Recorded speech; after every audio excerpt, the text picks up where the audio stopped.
no se hace igual, no se hizo igual a las 12 del día, sino a la 1 por cuestiones de que uno de los expositores está en Europa. Entonces, pues bienvenidos, muchas gracias por la asistencia. El día de hoy tenemos precisamente a Reiner y a Joel. Reiner ha trabajado con este personaje que recibió el premio Nobel, ¿sí? Él le va a hablar acerca un poco de eso.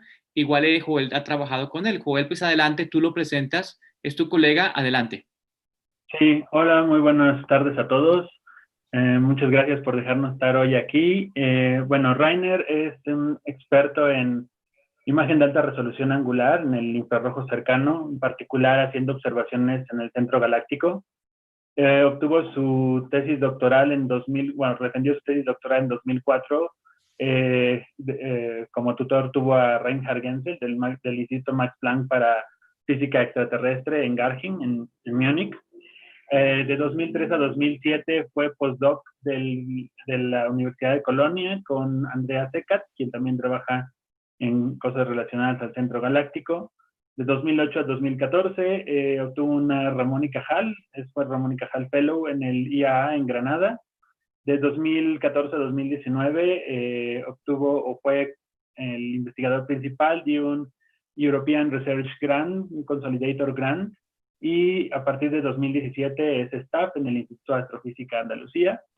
Pues bueno, muchas gracias, Reiner, por haber aceptado la invitación y pues adelante.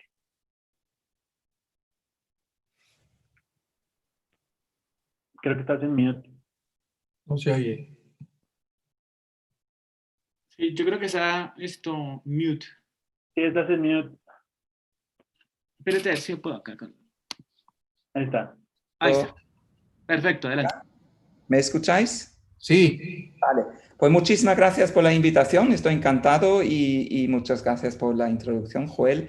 La gran pregunta es que doy la charla en inglés ahora o en español. En principio la doy en inglés, si no hay ninguna... Como te sientas cómodo. Vale, la voy a dar en inglés porque eso es para ciencia, siempre es inglés para mí. Vale, muy bien. Bueno, pues vamos a cambiar. So, I'm Reinhard Schoedel from the Instituto de Astrofísica de Andalucía, en Granada, en España. Muchas gracias por hacer este hueco, una hora especial para tomar en cuenta el diferencial de tiempo. So, thanks. I will give you a brief overview now of for what reasons and with what research this Nobel Prize has been awarded, the Nobel Prize in Physics 2020. I will refer to the experimental work here. I have worked closely with two of the scientists, so with Reinhard Genzel and with Andrea Ghez. And after explaining a bit of the Nobel, Joel will take over and he will explain a bit more the most advanced side of all this research that uses now the gravity interferometric instrument at the European Southern Observatory. So let's see. Okay, just as a rough introduction to situate us where we are. So here we have one of the many sketches of the Milky Way, in this case based on the Spitzer Glimpse survey. We are here with the sun and we have the advantage that we have in the center of the Milky Way the closest galactic nucleus. But of course, we also have to look through the entire disk of the galaxy. So we see things in a certain non-optimal way. We see it all in projection and through a lot of extinction. So this is why we have to work in the infrared. Actually, at around 5 micron, there's a minimum in the extinction, and there's a nice, already pretty old image from Kobe Derby instrument from the Cosmic Background Explorer. And here you see the Milky Way. You see the flat disk, but you see also nicely the boxy peanut bulge, which is in fact the projection of our galactic bar. And now we will focus on what's happens inside here. So inside here you have, at scales of a few hundred parsec, the so-called nuclear disk, sometimes also called nuclear bulge. That is a different entity. It's kinematically and from the stellar content quite different. It looks like this in the Spitzer survey that was carried out by Susan Stolovi. So here you have 250 parsecs. This is roughly in the vertical direction, the field of view is roughly 3 full moons.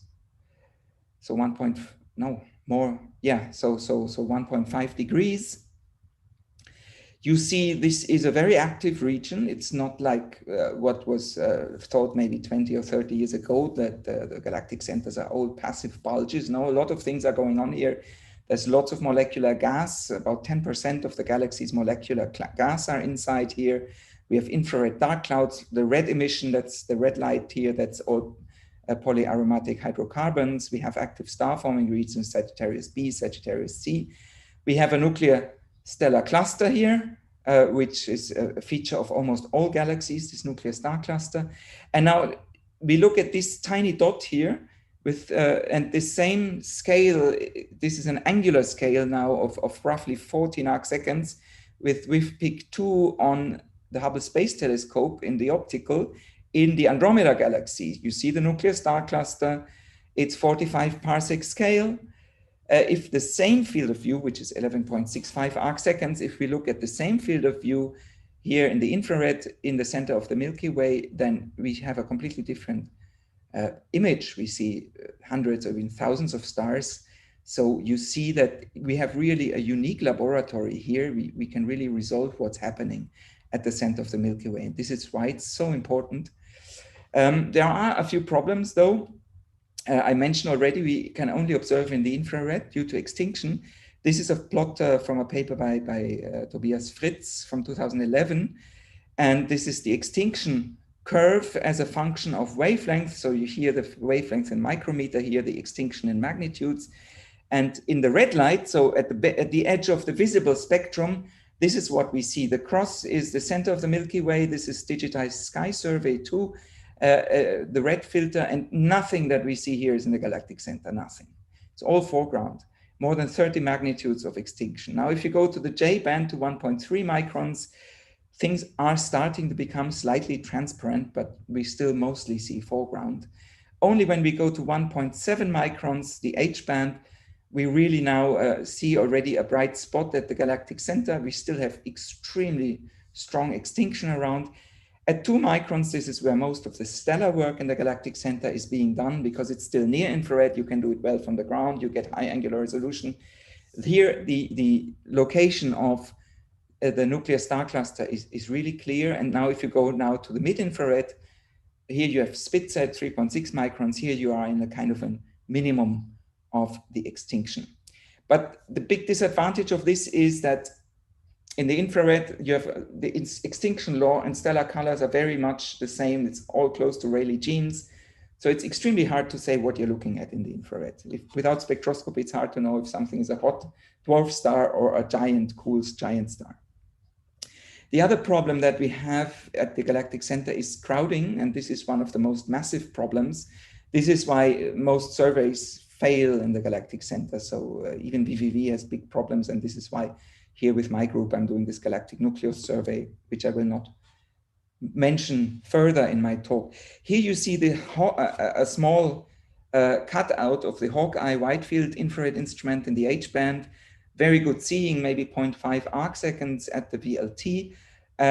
You see hundreds or maybe even thousands of stars on this roughly 2 parsec by 2 parsec image. If you look at the same image now with the Hubble Space Telescope, things are looking better. And if you look at the same thing now with adaptive optics and go to almost to the diffraction limit of an 8-meter telescope, it looks far better now. This is 70 milli arc seconds angular resolution. And this is what you want to disentangle most stars. You're still crowding limited for the faint stars here. But you can now, for the brighter stars, you can really now measure with high precision the astrometry. You can have reliable photometry. And this is what you need to do. So you really need some good technology to do this. And now we zoom into the galactic center. So this is the nuclear star cluster. Now, so as I said, this is a feature of almost all galaxies, at least the major ones. Now we go into a small square area inside the nuclear star cluster, 2 by 2 parsecs here, VLT NACO field of view. And now we look at this area. So the 0, 0 is the location of so-called Sag A star. Let's see what is Sag A star. So let's look at this area now with radio observations. So this is from 1998, from Zhao and Ghez at 13 millimeters. You see here the so-called famous, the arms of the so-called mini spiral. This is the red diffuse stuff. This is ionized gas. It's an H2 region at the Galactic Center. And then you see a special object. This is a point source. And this was discovered in 1974 with some of the first radio interferometry observations. It's Sagittarius A star, a non-thermal source with very high brightness temperature, and its size was soon to be found to be smaller than 1 astronomical unit, roughly in diameter. And this was termed Sagittarius A star. It was realized early. It's at the Galactic Center, or at least close to the Galactic Center. The 70s, that was just when quasar research really took off. And when also the idea came around, oh, look, maybe these things are powered by massive black holes. And if they are powered by massive black holes, then perhaps there's dormant massive black holes in the galaxies nowadays. And this may be the Milky Way's central black hole. But of course, it's a weak radio source. It has nothing to do with a quasar or an active galactic nucleus. So many people had lots of doubts. So here come these two persons, Andrea Ghez from UCLA and Reinhard Genzel from Max-Planck Institute for Extraterrestrial Physics and University of Berkeley. And they started a project to actually see whether Sag A star, well, they thought it's a massive black hole and they wanted to demonstrate it's a massive black hole. And they needed two teams, dozens of researchers, there's also dozens or even hundreds of technicians involved in all the big telescopes. And it took them, well, almost 30 years. Here's what they have done. They used a large telescope, the best and largest ones available. So the Europeans started first out with the new technology telescope on La Silla in Chile, 3.5 meter. And then in the year 2002, moved to the VLT on Paranal, 8-meter telescopes. And our American colleagues then used the William M. Keck 10-meter telescope on Mauna Kea. All this, the first ongoing experiment since the 1992, basically. One of the biggest problems at the beginning of this whole experiment was if we want to measure stars, I'll come to it, why do we measure stars? But if Sag A star is visible in the radio, maybe it's not visible in the infrared, and that was clear from the beginning on that Sag A star is very faint in the infrared, which again was taken by many persons as a reason that this cannot be a massive black hole. So how do you pinpoint it? Luckily, there's maser stars, SIO maser stars, close within a parsec of Sag A star, and one can measure their position extremely precisely with radio interferometry, work that was done mostly by Carl Menton and Mark Reed. And these stars also are very bright in the infrared, so one can also make precision measurements of their positions in the infrared, and this is how we know where Sag A star is on our infrared frame. So stars are ideal test bodies if you want to measure a potential supermassive black hole, because stars, basically, their masses are negligible compared to the massive black hole. So they started doing this. The early measurements were done with speckle imaging. So you do very brief exposures of less of maybe 0.1 second or 0.5 seconds to freeze in the atmospheric distortion. Then the stars appear like these strange so-called speckle clouds, and then you process this stuff on computers, you get to the diffraction limit, albeit with a low Strill ratio, and then you take images from year to year and you measure how your stars move and have the velocities. And so the early results that the groups of Genzel and Ghez found, so to mention also Andreas Eckert, with whom I worked a lot of time, he was for a long time involved in that. He's at the University of Cologne, and he played a major role in this whole experiment. So what was found then from the velocity dispersions of stars close to Sag A star was that if you have here the distance, so this is 0.01, 0.1 parsec, 0.3 parsecs, and this is the velocity dispersion. Actually, the velocity dispersion clearly followed a Kepler law, so there was something that resembled a point mass. And here in this plot, you see the enclosed mass distance from Sag A star, 1 parsec, 0.1 parsec, and basically the enclosed mass, and we see it flattens out in the central parsec, and then it's constant at a few million solar masses. So what was the next step then? The next step was, okay, before we come to the next step, I just show some nice images. So this is an ACO, an adaptive optics infrared camera at the VLT, image from 2003 of the Galactic Center. The offset, the axes are always offsets in arc second from Sag A star. So for those of you who are not used to diffraction limited high angular resolution imaging, these are mind-boggling scales because we just show images of sizes of here it's like 14 by 14 arc seconds, but we have very small point spread functions. So this 2003, 2012, it looks pretty similar, but if we superpose the images, we can see now how the stars have moved. And this is particularly clear near the center of the image, and this is where SgA star is located. Now this is an image of the stars, and all the blue arrows show the proper motions of stars. You see the arrows become longer towards the center of the plot, and this is where we have SgA star located. So one can see this Keplerian increase of the velocity dispersion. This is not yet good enough, however. It did not help to exclude certain alternative models to a black hole. So the next step was accelerations, which I just briefly mentioned here orally. They were first reported by Andrea Gez's group in a Nature paper, then later by Andreas Eckert. And the next step was this. So if we just focus on this small region of 1.5 by 1.5 arc seconds, here we see the green cross marks the position of SgA star. And this bright thing here is so-called star S2 or SO2, depending on what group you ask. And this is an image from May 2002 and from September 2002. And the star has visibly moved. Note this is a star at 26,000 light years from Earth. It moved clearly within a few months by a few pixels, and it has also reversed directions because we knew it was incoming from the north, and now it was suddenly moving towards the north again. And this is when it was realized, the first person to realize that actually was my colleague Thomas Ott, that the star has passed through the pericenter around SgA star, and now we can superpose all these white dots on here. So this is the first measurement point from 1992, still quite off the orbit because we were not good yet there with the precision. And then we have these data points. This is, I think, the year 2000, 2001, and then 2002, 2003. And we see that this star has actually done an orbit around SgA star. And this is wonderful because this orbit, we then fitted a Keplerian orbit to this. It has a 16-year periodicity, a half light. Oh, this, I didn't translate it from German. I used that in a talk in German. Well, it's semi-translated, I'm sorry. So this, what the Kepler's law gives us 4 million solar masses, a focus, which is the blue dot that is coincident with the error of the radio position of SgA star, and only a periastron at 16 light hours from SgA star. So that is barely 3 times the size of the solar system. So the solar system in projection, at least Sun to Neptune, this is the red circle. And well, thanks Johannes Kepler. And with this, you can really, now you have very tight constraints on how much mass you have in a very little volume. So you can really start, so here's this plot again of the enclosed mass versus distance, with distance in parsecs, here in Schwarzschild radii, enclosed solar mass and solar masses, and it levels out at 4 million solar masses.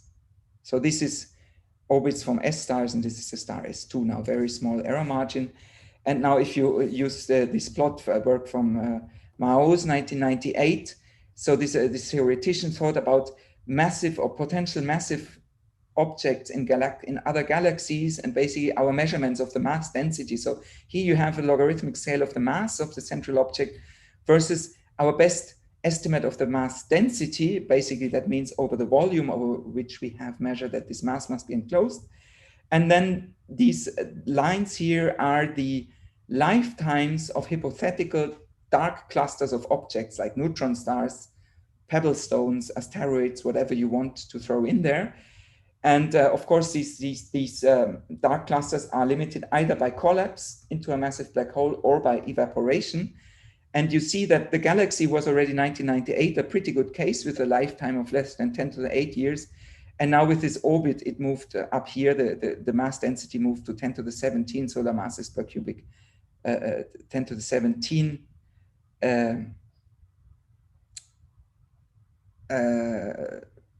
solar masses per cubic parsec. So that was quite ridiculous high density, and you have a lifetime of less than 1 million years.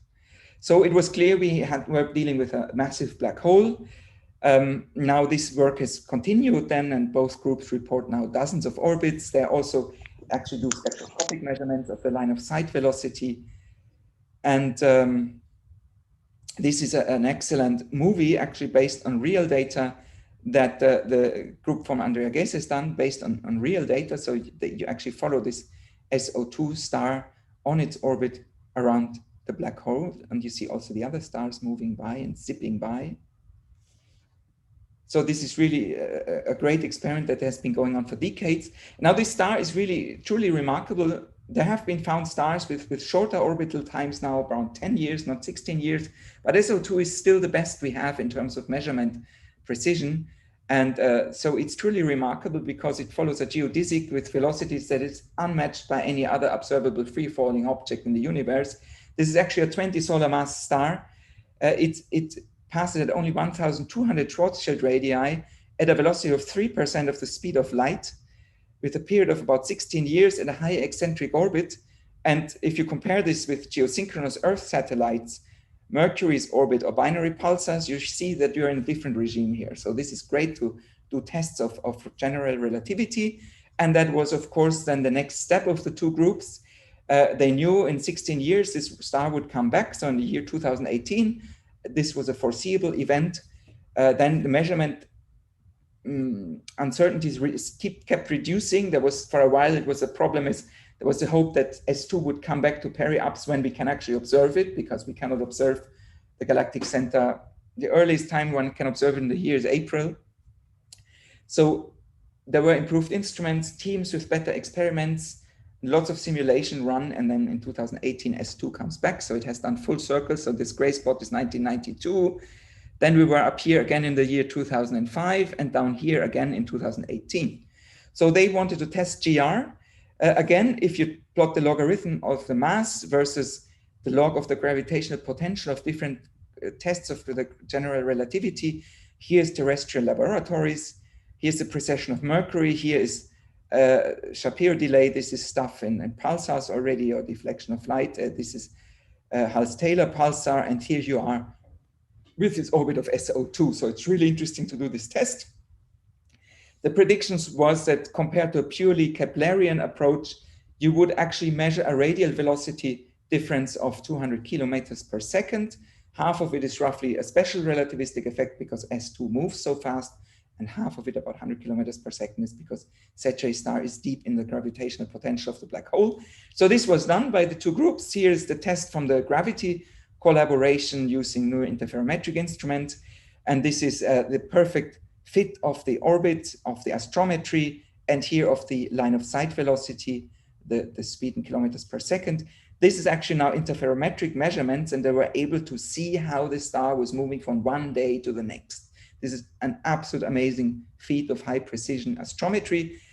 And of course, they found that general relativity works very well. So did the other group. So this is a paper from Tuan Do et al., who works with Andrea Ghez. They have not used interferometer, but they have done an amazing job at basically also taking into account that this experiment has a strong confirmation bias, because everyone expects general relativity to be true. So you have to be extremely careful with all your systematics, etc., to not fall into the trap of just tuning everything so that you actually confirm what you expect. And they also published all their data, which I found magnificent. So they create really a good effort to be open here. And so you hear that the dashed line is basically the residual that you would expect in case of a purely Keplerian solution. The dotted line is what is the prediction of a pure general relativity, and red is the best fitting model and its uncertainties. So that also found, again, this is, so you can parameterize the general relativity, and this is the uncertainty distribution of this parameter. If it's 1, that means general relativity is correct. So both of these teams showed that the GR equivalence principle holds at 5 sigma or stronger. And this is a nice image that I downloaded from the ESO website, where there's this illustration of this redshift of the star, because if it's deep into the gravitational potential of the black hole, and also because of its high speed. So finally, to finish, the other thing, we have really amazing precision measurements now. So the mass of this black hole is 4.1 million plus minus 0.03 million solar masses, and the distance 8,122 plus minus 31 parsecs. And the other group also 3.975 plus minus 0.058 million solar masses, and also the distance. So with just a few dozens of parsecs uncertainty. So we are really entering, so this is sub-percentage or sub-percentage precision. This is absolute fantastic work. And I really want to congratulate Andrea Ghez and Reinhard Genzel again, and thank you all for your patience for listening to this talk. First half, you still have to hold on for a while. Yeah. Well, I do have a question. Nisim, are you ordering the order of questions?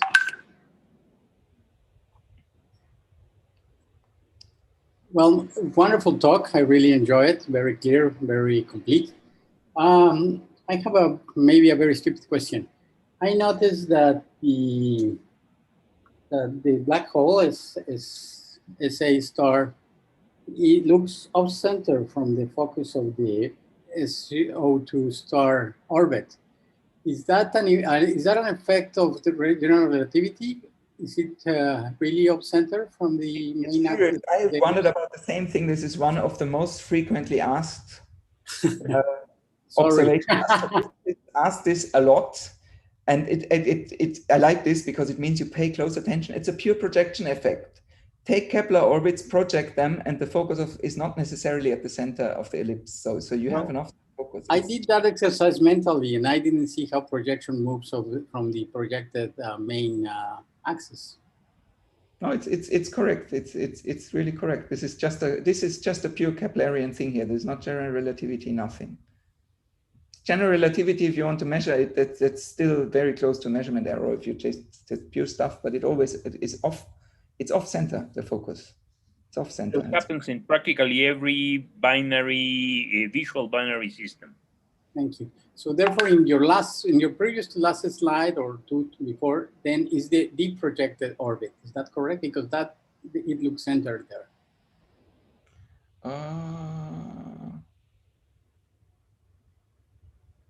Well, you said when you put the nearest encounter. It's projected. It's the measurements. Yeah, but in one when you show the closest approach after this one, more one that is talking about black.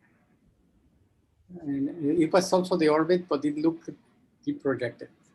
But anyway. I cannot do you if everything is okay. If everything is okay, you don't need general relativity for this. Fine.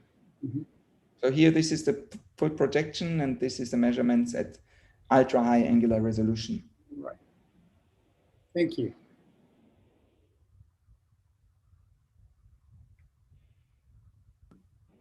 Okay, so can I share my screen now? Yeah. Wait, I stop share.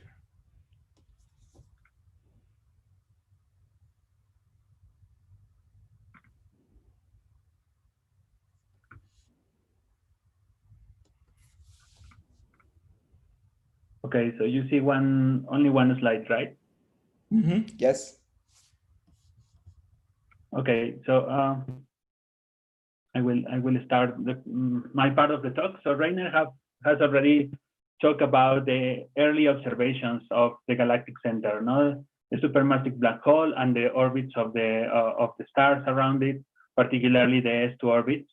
And most of those observations, or at least for 20 years, those observations were done basically with infrared adaptive optics cameras. At the VLT with NACO mostly, and at the Keck with near camera. First using speckle imaging and then using adaptive optics, but they were subject of a single telescope, right? So they only use a single telescope, 8-meter telescope or 10-meter telescope, just one of them. The next step was to study the Galactic Center using interferometry, and for this, the Reinhard Genzel group basically pushed ESO in order to accept a new instrument called gravity.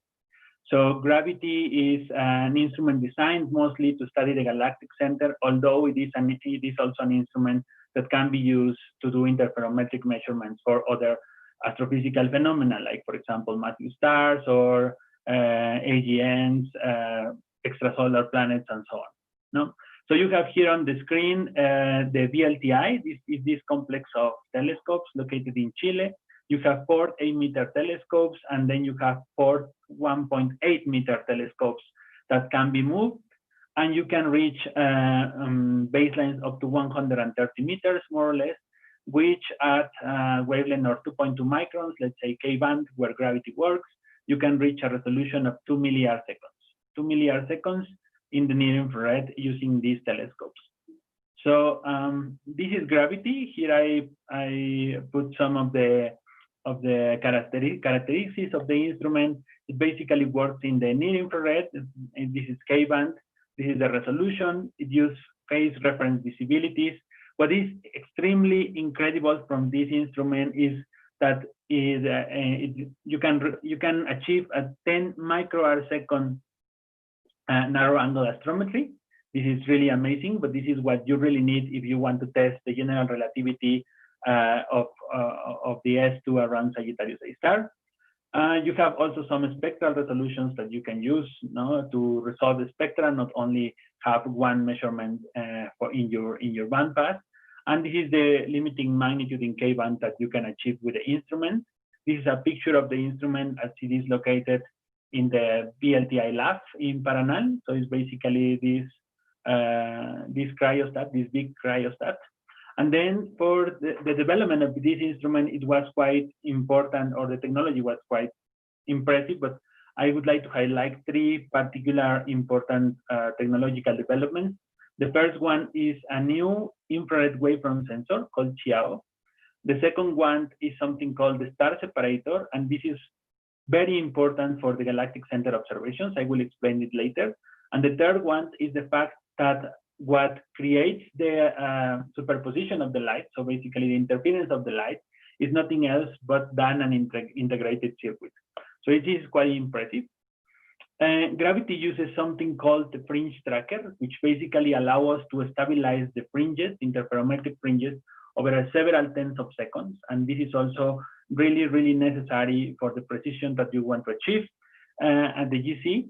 So you have 6 different baselines in your per snapshot of observations because you are combining 4 telescopes. And then by having this Fringe Tracker, you can basically stabilize the signal to noise ratio for each one of the baselines. Sometimes when it fails, you can see here, for example, that the signal to noise ratio goes down, and then you lose the signal. But you don't want to do this, and then you require a Fringe Tracker system to do it.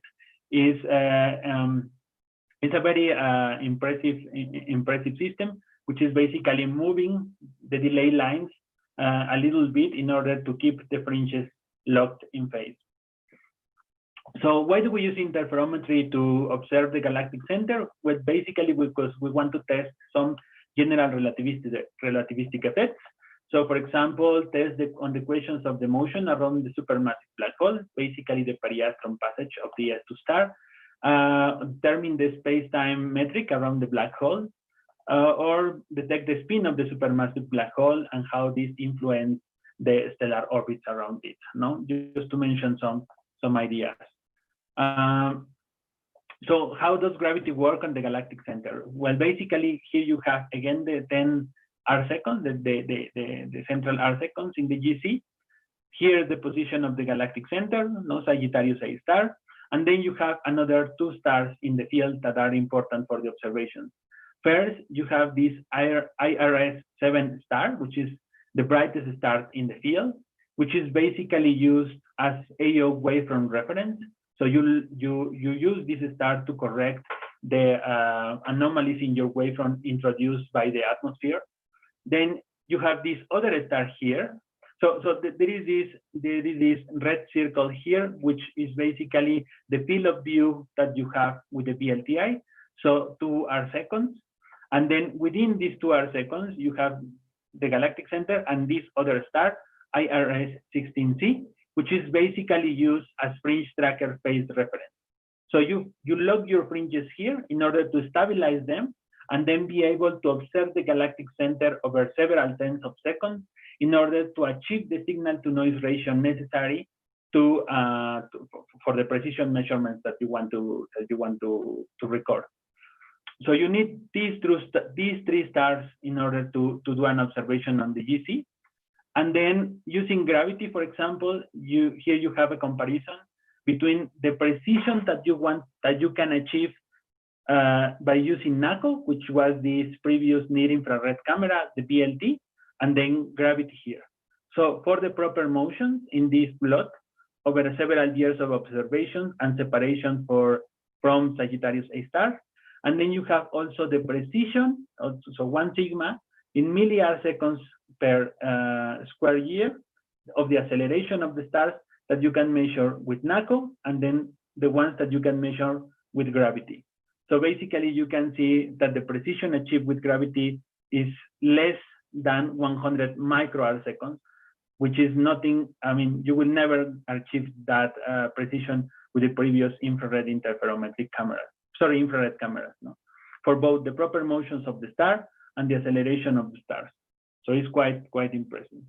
And this is why in 2018, gravity was able to measure the periastron passage of the S2 star here. This is the plot that Reinhard already showed in his part of the talk. So basically, we were able to measure the motion of the S2 star day by day until we reach the periastron passage, and then how it goes away from Sagittarius A star. And this is quite impressive because the precision was really of the order of a few microarseconds only.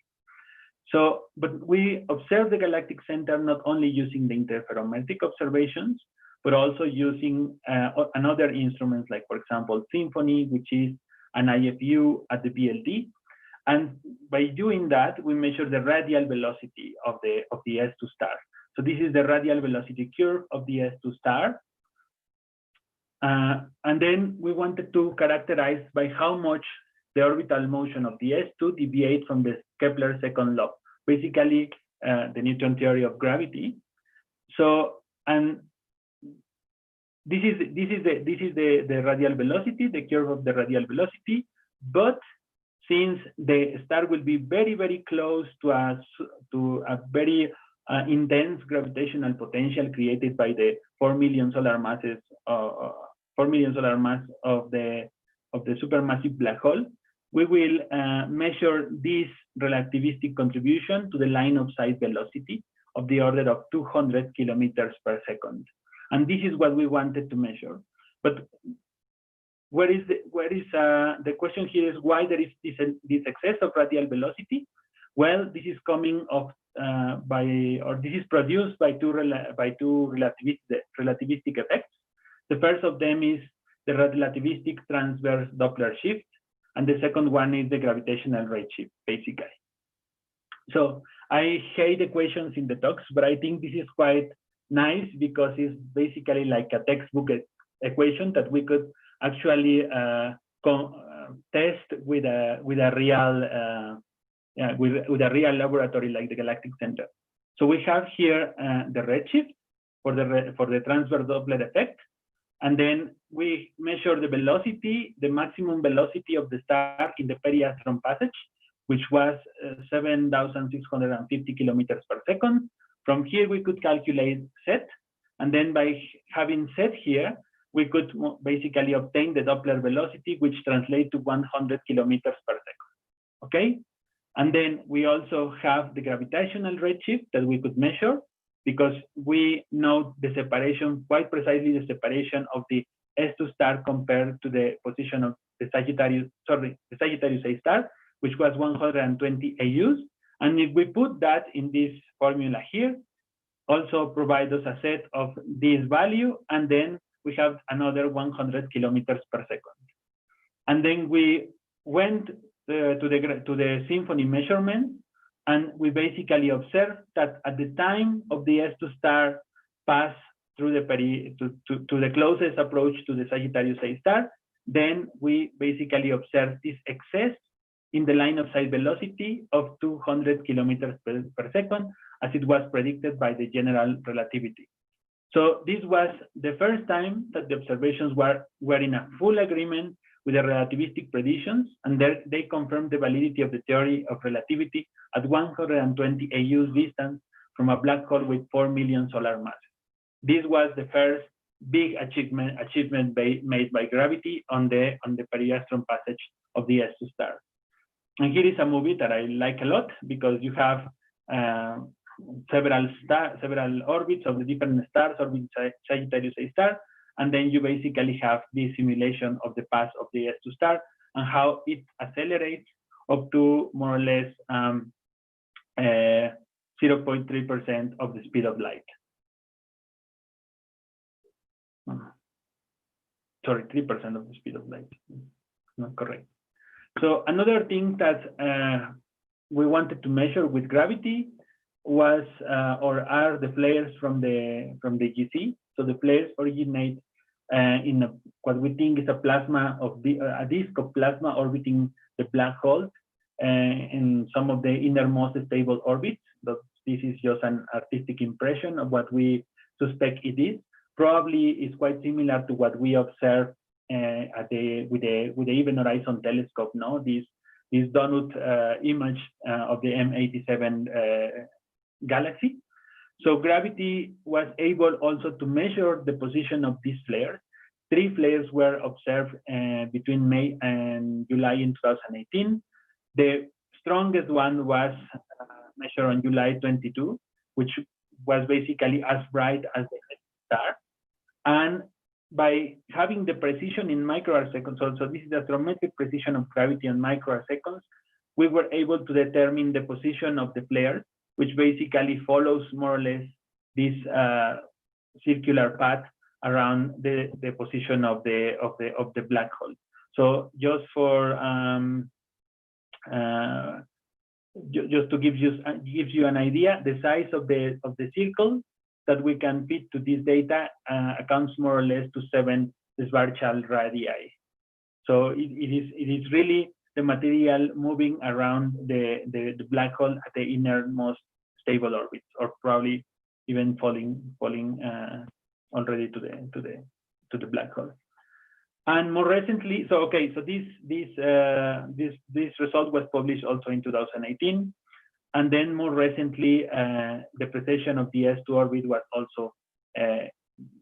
also measured with gravity. So you have here the orbit. The blue dots here are the gravity ones. These are the positions of the NECO flares.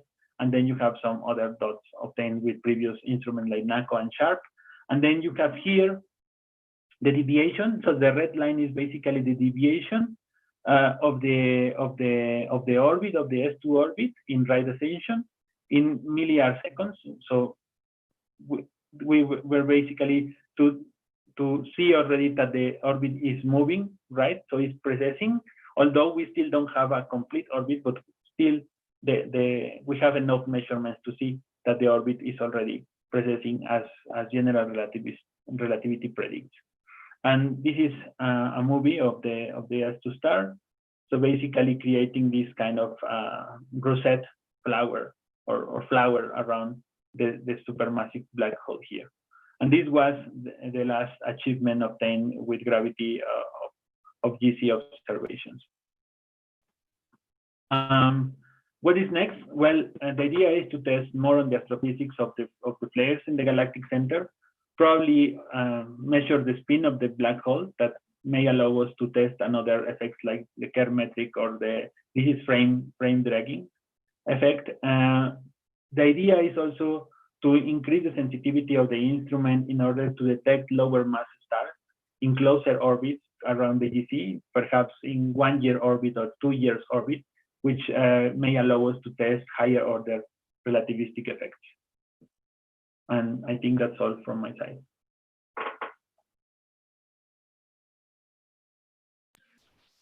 Okay. I think that it's all. Yeah. Okay, thanks for the nice presentation, awesome presentation, you and Reiner. So I think that questions could be in Spanish or Spanglish, ¿no? So I'm going to switch. Ok, gracias a todos ustedes, pues qué hermosa presentación. Si alguien tiene preguntas, pues puede hacerla en inglés o en español, como quieran, yo creo, no hay problema. Adelante, Aida. Y gracias a ambos. ¿Cuál es la resolución espectral de Symphony Col? No la tengo a la mano, la verdad. Son 3, ¿no? ¿Mencionaste que eran 3? No, pero es esa de Gravity, la de Symphony. La verdad La es de que Symphony, tienes razón, perdón. no recuerdo la resolución de Symphony. Bueno, me imagino que es mejor que 100 kilómetros por segundo, ¿no? Sí, es mucho Sí. mejor que la de Gravity, de hecho. Sí. La cosa es, ha sido muy difícil.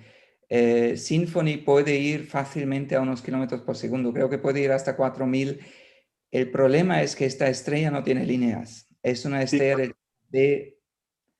y solo tiene un poco de bracket gamma y un poco de helio, y esto es el gran problema, que no hay líneas. Ajá. Eso es muy difícil medir la velocidad de esta estrella. Sí, de hecho, las mediciones de Symphony, o sea, las primeras son desde 2016. Claro que sí, alrededor de 2018 se intensifican, pero realmente ha sido una tarea de varios años, o sea, 9 años, midiendo Sagitario A estrella con esta clase de instrumentos para ver si puedes detectar este efecto. Ten en cuenta que estos son los residuos, después de haber quitado todos los efectos no relativistas. Ok, y a lo mejor las estrellas de más baja masa sí van a tener líneas. No soy experta. No lo sabemos, esperemos que sí. Gracias. El problema es que las estrellas de bajas masas son demasiado débiles, no se van a poder medir con Symphony. Ah, sí, ese es el otro problema. Ok, gracias. Necesitamos 30, 40 metros. A ver, yo quiero hacer una pregunta idiota. Seguramente se me pasó. En la imagen donde está el paso más cercano y donde se ve el cambio de color y de brillo de S2, la pregunta, se ve también digamos, la frontera del hoyo negro, pero ¿eso está observado así o es una composición de los flares que aparecieron? Okay. Ahí no lo pesqué yo. ¿En esta? Sí, pero en la fotografía, la que sale en la fotografía de la imagen, bueno, por ejemplo, es que ha habido varias que presentan una secuencia de imágenes de S2 pasando cerca del hoyo negro y ponen el hoyo negro, bueno, lo que rodea el hoyo negro, y yo no sé si realmente es observado o lo que estamos es reconstruyendo a partir de estos flares del hoyo negro. Perdón, es idiota, pero necesito entenderlo. Bueno, en el caso de las imágenes de Gravity, hay sí se reconstruyeron imágenes, pero la reconstrucción de las imágenes en realidad solamente se ven dos fuentes puntuales. O sea, tú ves Sagitario A* como como un punto y la S2 como otro punto. Realmente no ves estructura en Sagitario A estrella. Por ejemplo, los flares que se detectan aquí son offsets son offsets medidos astrométricamente, pero en realidad no es que resuelvas la estructura y que puedas ver el flare, ¿no? El círculo del flare o el material del flare. Solamente mides offsets astrométricos. Eso es lo que realmente se mide. Nosotros con Gravity la resolución no da para poder observar, por ejemplo, la sombra del agujero negro como se hace con el IHT. ¿No? Solamente sabemos que el material del flare está alrededor de un punto fijo por los shifts astrométricos que se miden. Que claro, que la precisión astrométrica que se necesita es del orden de 10 microsegundos de arco, pero no es que le resuelvas la estructura como tal. La resolución de Gravity es 2 milisegundos, entonces está todavía muy por encima de muy por debajo de lo que se necesitaría para poder resolver la estructura del agujero o el material más cercano al agujero. Claro. Muchas gracias.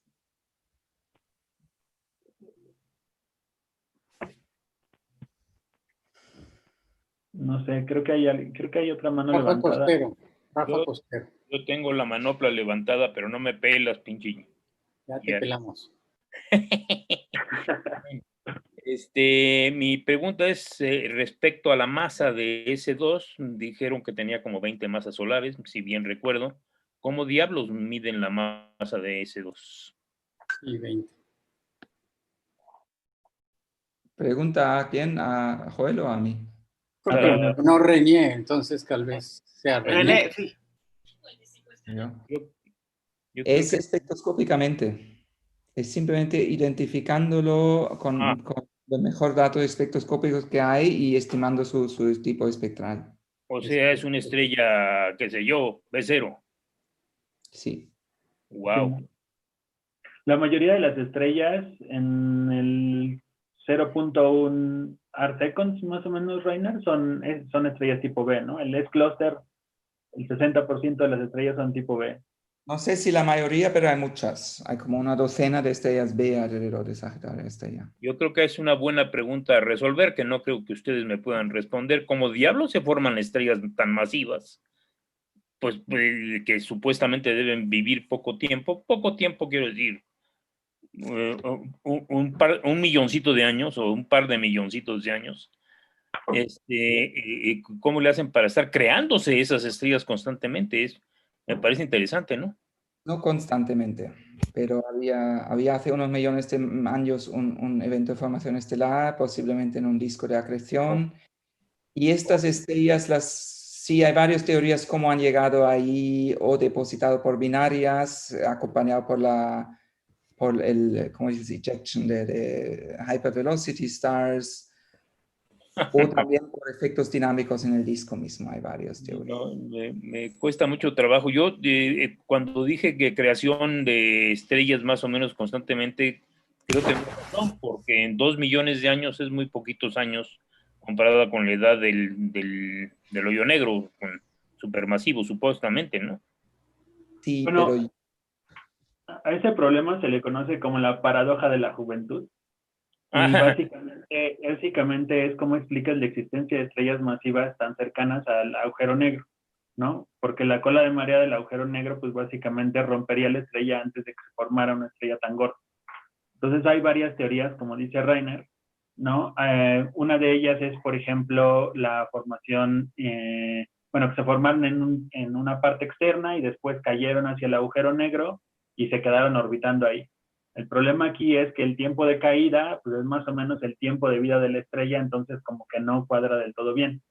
Otra idea es que, por ejemplo, lo que estamos viendo en realidad son estrellas más viejas, pero hay fenómenos de striping, ¿no? Porque es una región muy, muy crowded, entonces, pues, puedes, básicamente, una estrella se come las capas exteriores de otra estrella, entonces las ves más jóvenes de lo que realmente son, como un blue straggler, ¿no? O straggler.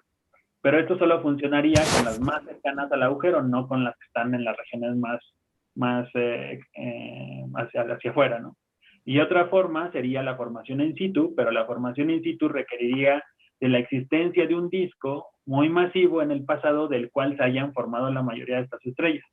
Y esto se ha tratado de medir y se han tratado de ver si la mayoría de las estrellas de alta masa que están formadas ahí en realidad tienen todavía residuos del momento angular del disco del cual fueron creadas.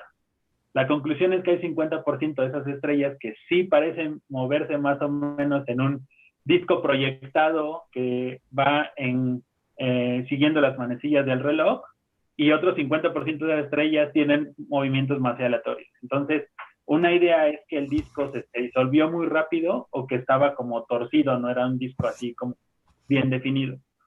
Pero esas son preguntas abiertas y la gente intenta medir movimientos propios y aceleraciones justamente para ver cuántas de esas estrellas siguen el movimiento de lo que se le conoce como el clockwise disk, y si realmente esta teoría puede ser válida o no. En algún momento hubo una discusión entre los dos grupos sobre si había uno o varios de estos discos proyectados, movimientos como proyectados de las estrellas, en el centro galáctico. Ok, ya veo que es sumamente complicado todo este asunto. Gracias. Y los felicito a los dos, muy bonita plática. Adelante, Carlos. Sí, creo que mi pregunta va en la misma dirección. Si son estrellas masivas, es muy difícil que todas sean sistemas singulares, ¿no? O sea, o sea, sí, la mayoría de las que están viendo son masivas porque son las más brillantes, ¿no? Pero pensaría yo que la mayoría de ellas serían sistemas al menos binarios. Y esto, o sea, ¿se está confirmado que no lo son? O si no se sabe cómo afecta a las observaciones. Sería como esa mi pregunta, ¿no? Y acerca de la formación, también me preguntaba si esto tiene que ver con lo que llamaban esta teoría acerca del cinturón, ¿no? De que podías tener una especie de bloque de material que es estirado por la misma presencia del agujero negro y este se hace grumos y en esos grumos forman estas estrellas masivas. Pues, Le llamaban ¿cómo es el conveyor belt? No. Lo más... Mira, las binarias no sobre... Sí, habrá binarias, pero las estrellas cerca de Sagittario A, creo que no hay ninguna indicación que sean binarias, pero puede ser que nacieron como binarias y una de las hipótesis cómo pueden llegar a Sagittario A es que si una binaria se acerca al agujero negro, una parte se queda vinculado estrechamente al agujero negro y la otra está La otra sería pateada. Ah, claro. El Higgs mechanism es de un Nature paper de no sé cuándo, de los 90 o 80. Esto es una de las explicaciones cómo pueden formarse a una instancia un poco más grande y luego llegar a vivir cerca del agujero negro.